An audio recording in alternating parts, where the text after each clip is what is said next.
कार्तिक इतने बड़े स्टार बन गए, लेकिन मैंने सुना है अभी भी प्रोड्यूसर के, डायरेक्टर के घर पहुंच जाते हैं, बड़ी बेशर्मी से कहा मांगते हैं। सर मतलब बेशर्म तो मैं हूँ और ज़रूरी भी है। तो मुझे ऐसा लगता है कि वो बहुत ज़रूरी है। वोकल होना बहुत ज़रूरी है। कई बार ऐसा होता है कि कोई फिल्म बन रही है और उसके लिए कास्टिंग ढूंढ रहे हैं और जिसमें कुछ अलग ही जोन में जाना चाह रहे हैं, लेकिन मैं उनको अपनी जोन में ले जाने की कोशिश कर लेता हूँ कई बार, और वो हुआ भी है। हुआ लेकिन यह है कि अक्षय कुमार की फिल्म थी अरे भूल भुलैया, और भूल भुलैया 2 आपने छीन ली। सर वो मैंने छीनी नहीं। मैं अक्षय सर का भी बहुत बड़ा फैन रहा हूँ और उनका फैन हूँ। कई बार ये सारे जो कॉल्स होते हैं प्रोड्यूसर्स डायरेक्टर्स के होते हैं मेनली, एंड पूरी तरह से, और वही डिसाइड करते हैं कि कौन ये वाली फिल्में करेगा, कौन वाली करेगा। अभी स्पाइडरमैन कई बार चेंज होता है, बैटमैन चेंज होता है, जेम्स बॉन्ड चेंज होता है, तो वो वैसे ही कॉल होता है, वो प्रोड्यूसर्स डायरेक्टर्स का कॉल होता है। लेकिन अक्षय के पीछे क्यों पड़े हैं? मैंने सुना है कि हेरा फेरी भी आप लेना चाहते हैं, हाउसफुल भी आप लेना चाहते हैं। मैं लेना नहीं चाहता सर। मुझे कई बार ऑफर किए जाती है फिल्म्स, और कई बार ज्यादातर आप जो भी बड़ी फ्रेंचाइजी होती है, सीक्वल बन रहा होता है, आप जाके कहते हो मैं करूंगा। प्रोड्यूसर्स डायरेक्टर्स को लगता है कि इसके कंधों पर ये सीक्वल को रखा जा सकता है, और उसकी वजह से वो सीक्वल में उनको पता है कि मैं कितना प्रोफेशनल हूँ और मैं कितनी क्रिएटिवली उसमें इन्वॉल्व होऊंगा, और उसकी वजह से कई सीक्वल्स में और ऐसा नहीं है सारी सीक्वल्स चलती हैं, बहुत सीक्वल्स में बहुत ज़्यादा प्रेशर होता है, लेकिन पता नहीं क्या चीज़ है जिसकी वजह से, मे बी बिकॉज उन्होंने मेरा काम देखा है, उनको पता है कि मैं उसमें शायद से ढल जाऊंगा, चाहे वो रोमांस हो, चाहे वो कॉमेडी हो, चाहे कोई भी जॉनर हो, चाहे हॉरर कॉमेडी हो, और इसी वजह से वो सीक्वल मेरे को ऑफर करते रहते हैं। अब ये भूल भुलैया 2 सुपर हिट हुई, लोगों ने कहा कि बिल्कुल अक्षय कुमार की कॉपी कर दी। अच्छी की या क्या? नहीं सर, अच्छी नहीं की होती तो इतनी बड़ी हिट नहीं होती। नहीं सर, मैंने अपने तरीके से किया उस फिल्म और वो को। जो गाना आपने अपने तरीके से किया, हरे राम हरे कृष्णा। जी सर, वो रू बाबा के तरह से किया था मैंने, पूरी तरह से। सर मैं अपने तरीके से करता हूँ। मुझे वो फिल्मों में अगर कुछ भी ऊपर नीचे होता तो कभी भी जनता का जो वर्डिक्ट है वो नहीं आता। जनता का वर्डिक्ट फाइनल वर्डिक्ट होता है, और वही भूल भुलैया 2 के साथ था। जितना प्यार मुझे उससे मिला है, मुझे पता है कि चाहे वो बच्चे चाहे बड़े, सब आउटफिट तक पहन के मेरे सामने आते थे रू बाबा वाली, और वो मुझे, जैसे मैंने वो स्टेप किया है, जैसे मैंने उसमें बातें की हैं, वो कॉपी करते थे मुझे। तो मुझे उसमें बड़ा मज़ा आता था उस चीज़ में। एंड बट मैं कभी भी ये नहीं चाहता कि मैं किसी को भी कॉपी करने की कोशिश करूं। मैं अपने तरीके से, अगर वो किसी का सीक्वल है किसी फिल्म का, तो मैं उसके जॉनर के हिसाब से जाता हूं कि आज कौन सा सीन किस तरीके से लिखा मैं है। आपको बताता हूं आप किस हिसाब से जाते हैं। आप देखते हैं कि किसने बड़े बड़े स्टार बनाए हैं। कबीर खान ने सलमान खान को बजरंगी भाईजान दी, ब्लॉकबस्टर दी। जी आप कबीर खान के पास पहुंच गए, मुझे आपके साथ फिल्म करनी है। हाँ, मैं उनकी अगली फिल्म कर रहा हूँ जो जो जो साजिद सरी प्रोड्यूस कर रहे हैं। ये कॉन्फ्लिक्ट ऑफ इंटरेस्ट है, यहाँ मैं सिर्फ जज हूँ। ये बहुत बड़ा कॉन्फ्लिक्ट ऑफ इंटरेस्ट है, लेकिन सर आई थिंक उनको लगा कि शायद से इस लड़के में दम है, तो इसलिए कास्ट किया उन्होंने। इस लड़के ने जाके कहा कि सर बॉक्सर मैं ही बन सकता हूं और कोई नहीं बन सकता। सर आपके पास भी बहुत पैसे हैं, मैं तो बोलता हूँ आप भी प्रोड्यूसर बन जाओ, मेरे साथ पिक्चर करो। मैं आपके पास आ जाऊंगा फिल्म लेने। मैं ऐसी बातों के चक्कर में नहीं पड़ता। आप ये बताइए, करण जौहर ने क्यों निकाल दिया आपको अपनी फिल्म से? सर क्यों निकाल दिया?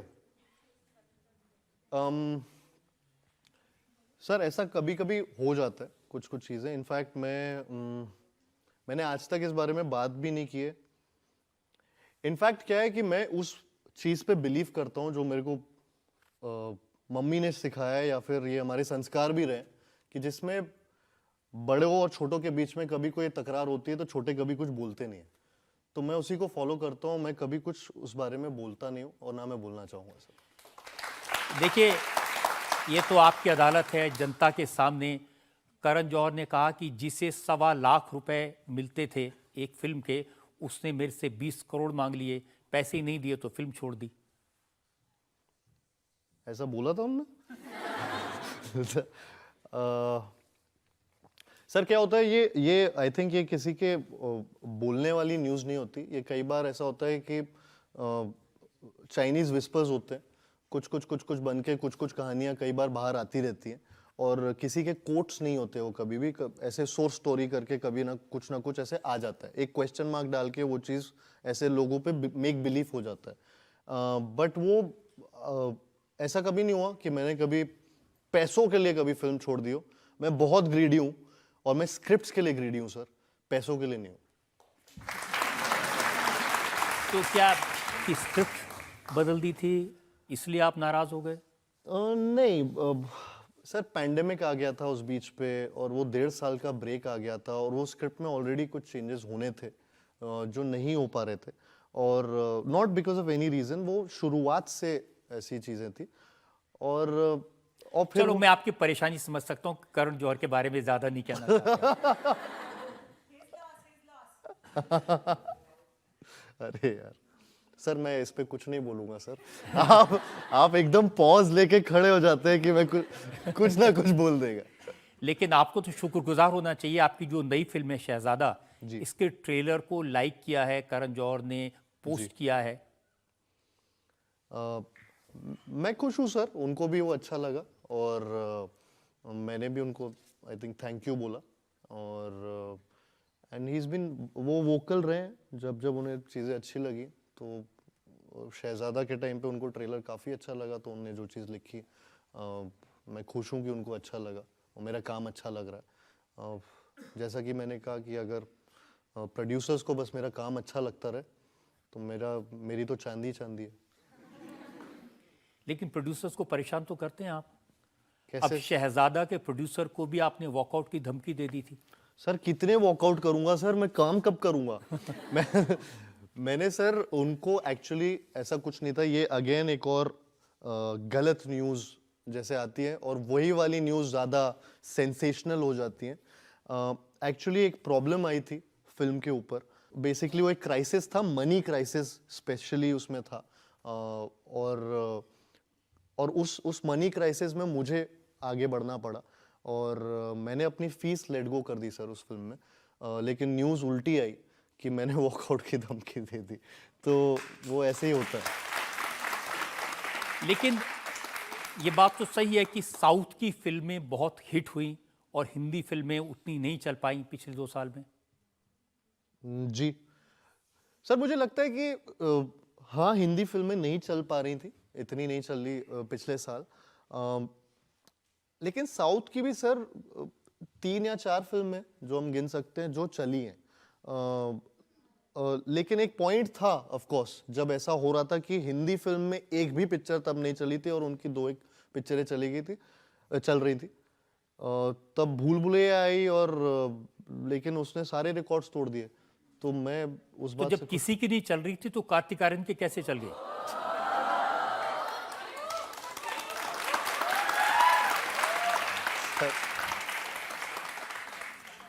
तो मुझे ऐसे में सलमान सर ने एक बहुत अच्छी बात बोली थी कि जब सबकी हिट हो रही होती है और तुम्हारी हिट हो तो मज़ा नहीं आता, जब सबकी फ्लॉप हो रही है और तुम्हारी हिट हो गई तो हिस्ट्री हो जाती है।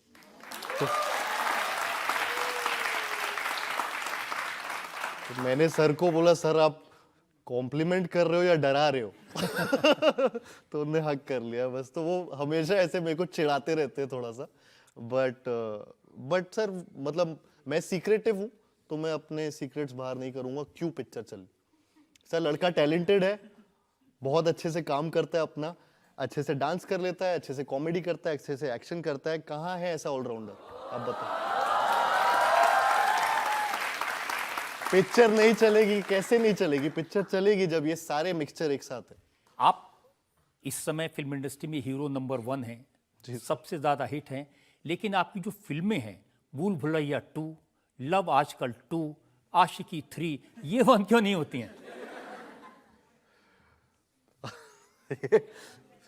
सर ये बॉक्स ऑफिस में नंबर 1 हो जाती है। ये कर सकता हूँ मैं। कार्तिक, एक नया रिकॉर्ड आपने बनाया है। जितनी फिल्मों में काम करते हैं, हर हीरोइन के साथ आपका नाम जुड़ता है। आप हर किसी से कहते हैं तेरी आंखें भूल भुलैया, तेरी बातें भूल भुलैया। हर किसी को कहते हैं दिल में तू रहती है। आपने कहा कि मैं सच के सिवा कुछ नहीं कहूंगा। सर बिल्कुल मैं सच ही बोलूंगा, और सोच रहा हूँ कितना सच। सर मुझे कॉफी पीना पसंद है। कोई भी मुझे डेट पे ले जाने के लिए पूछता है तो मुझे पता है कि वो कॉफी पियेंगे, तो मैं उनके साथ चला जाता हूँ। मैं बहुत जनरस इंसान हूँ और वो न्यूज़ बाहर आ जाती है, उससे ज़्यादा कुछ नहीं है। मैंने ऐसा कोई रिकॉर्ड क्रिएट नहीं किया है। सर इतना हो जाता है कई बार, क्या है कि आप 2 लोग कहीं पे दिख जाते हैं तो वो बस उसमें कुछ ना कुछ न्यूज़ हो ही जाती है कि ये दोनों साथ में हैं या इनका कुछ चल रहा है, और ऐसी चीज़ें आती हैं। मुझे लगता है मैं आपके साथ कॉफ़ी पीने जाऊंगा तो भी बोलेंगे हमारा कुछ चल रहा है। मैंने सुना है ये जो शहजादा आई है, इसके बाद अपनी लड़कियों को डायलॉग बदल दिया है। आप कहते हैं कि सबसे सोना मुंडा मैं हूं, 20 करोड़ की, तेरे लिए मैंने पहले वाली छोड़ दी।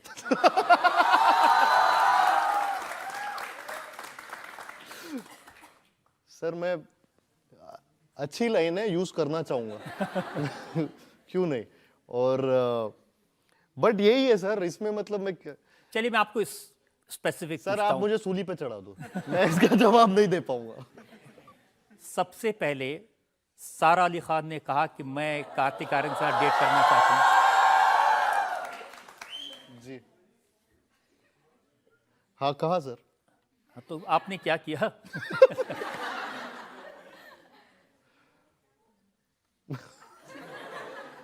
मैंने लव आजकल की, मैं लव आजकल किया।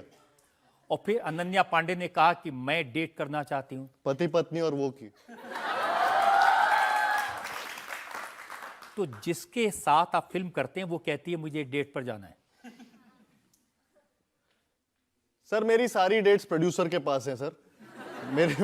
मैंने ये कसम खा ली है, मैं यहाँ पे बोलना चाहता हूँ अगेन, मैं यहाँ कटघरे में बोल रहा हूँ, मैं 100% सिंगल हूँ, मैं किसी के साथ नहीं हूँ, और मेरी जितनी भी डेट्स हैं सब हो चुकी हैं, अभी सारी लॉक्ड है।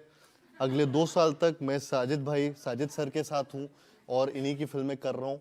मेरे पास सर टाइम नहीं है कॉफी पीने का। मैं आपसे सिंगल डबल का तो पूछ ही नहीं रहा हूं, मैं आपसे पूछ रहा हूं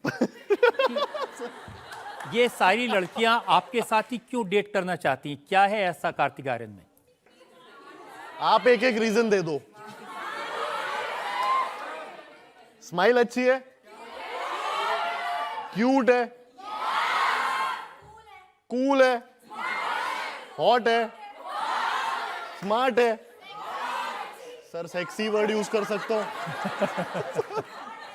सर ये सारी क्वालिटीज हैं जो मेरे इनको पसंद आती है।